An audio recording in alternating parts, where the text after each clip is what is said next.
Alors voilà, on part sur une histoire incroyable. D'un côté, une grande confédération tribale, si puissante qu'elle négocie directement avec l'Empire romain. C'est documenté, c'est du solide.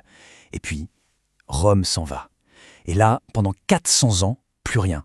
Le silence radio. L'histoire ne dit plus un mot. Eh bien aujourd'hui, on va rouvrir ce dossier, une véritable affaire classée, pour percer l'un des plus grands mystères de l'Antiquité tardive marocaine. Voici le cœur de mystère résumé juste ici. On a d'abord les Baguatats, une confédération puissante dont les traités avec Rome sont carrément gravés dans la pierre. Ensuite, c'est le trou noir. 4 siècles de silence. Et tout à coup, au même endroit, une nouvelle puissance apparaît, les Bourraguatas. Alors, simple coïncidence, ou est-ce qu'il y a quelque chose de bien plus fascinant qui se cache derrière tout ça? Donc la question centrale, elle est là. C'est quoi le lien entre ces Bagawatas de l'Antiquité et les Bourraguatas qui apparaissent au Moyen-Âge? Est-ce que ce sont deux peuples complètement différents ou est-ce que les uns sont tout simplement la continuation des autres après avoir passé des siècles hors des radars de l'histoire? C'est vraiment ça l'énigme à résoudre. Bon, pour commencer à y voir clair, il faut revenir sur les lieux de la disparition. Et tout commence avec le retrait des Romains de l'intérieur de la Maurétanie tingitane. C'est vraiment l'événement qui va tout déclencher. Attention, il ne s'agit pas d'un effondrement ou d'une défaite militaire, pas du tout. C'est une décision purement stratégique, mûrement réfléchie. En 285, l'empereur Dioclétien réorganise tout l'empire. Il se rend compte que contrôler l'intérieur des terres, face à des confédérations comme les Baccates, qui montent en puissance, ça coûte trop cher. Alors Rome se replie sur la côte et de fait, laisse le champ libre. Et contrairement à ce qu'on pourrait penser, ce retrait ne provoque pas le chaos. Non, ça crée une sorte de zone franche. D'un coup, les Baquates, qui étaient déjà une entité politique bien structurée, se retrouvent libres de toute pression. Ils peuvent évoluer à leur guise, devenir les seuls maîtres de leur destin. Le problème, c'est que plus aucun chroniqueur extérieur ne vient prendre des notes. Le silence historique, ce n'est donc pas un vide, c'est le son de l'indépendance. Et c'est là que l'enquête devient passionnante.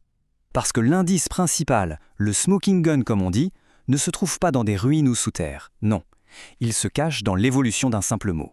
Pour ça, les historiens ont dû enfiler une autre casquette, celle de détective linguistique. Ils ont utilisé une science, la philologie, pour traquer un nom à travers les siècles. Et ce qu'ils ont trouvé est juste fascinant. C'est très simple en fait. Le nom latin que les Romains utilisaient, Baquates, contient une racine tribale, BQT. Pendant les 400 ans de silence, cette racine a continué de vivre, d'évoluer au gré des prononciations locales.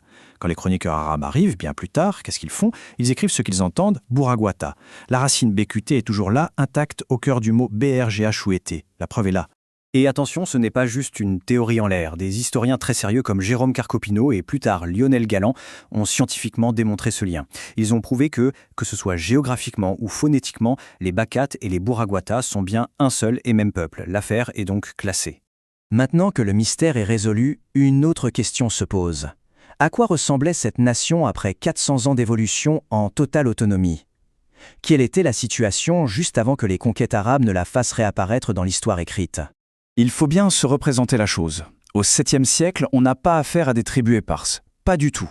Les Bourraguatas forment une nation unifiée, sédentaire et très riche grâce aux terres agricoles des plaines de la Tamesna.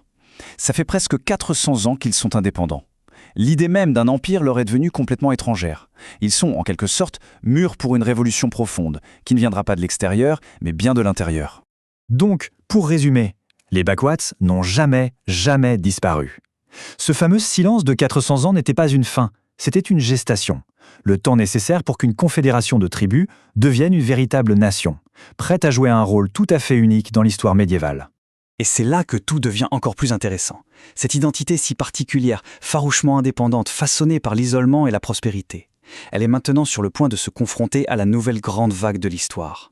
L'arrivée de l'islam et de l'empire des califes ne va pas signer la fin de leur histoire, mais au contraire, le début d'une nouvelle ère de confrontation qui va donner naissance à l'une des épopées les plus originales et les plus tenaces du monde médiéval.